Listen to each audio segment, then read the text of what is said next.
Mambo, ni Dr. Florence Kanozo. Karibu sana kwenye series yetu ya mazoezi na uzazi. Vitamini ya mwisho ni vitamin K.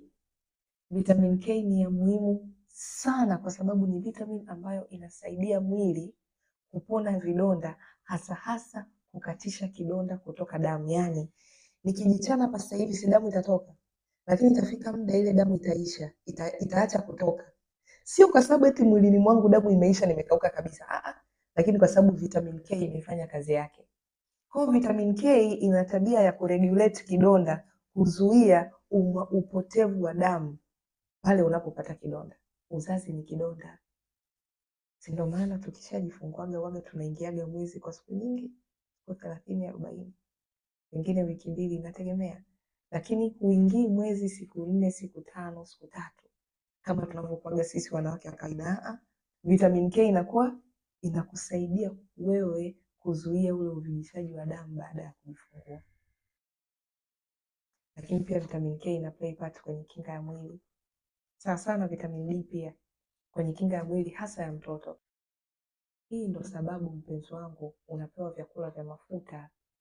And I know wewe unawaza nanenepa, sipendezi, mume wangu atacheat, nina lose confidence, nina lose self esteem, naelewa. Lakini huu ndio umuhimu wa wewe kula vyakula vya mafuta baada ya kujifungua. Mafuta yaliyo sahihi, yale ya ng'ombe yale, sio mafuta ya nini inaita alizeti. Mafuta ya ng'ombe, ya kongoro yale, talo, hayo, samli, hizo mafuta ya wanyama. Pitia uzazi, mwili upone, mtoto akue.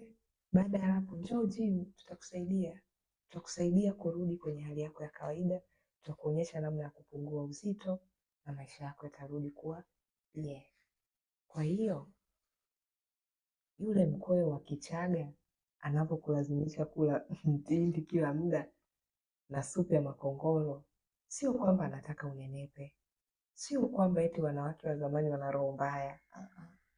Ni kwamba kwa tamaduni za Kichaga, sijui sayansi yao ilikuwaje, lakini walikuwa wana maarifa haya na walikuwa wanajua kwamba mwili wako unahitaji mafuta kwa ajili ya nishati na kwa ajili ya virutubisho ili wewe uweze kupona na ile hali ya uzazi, urudi kwenye hali yako ya kawaida na maisha yaendelee.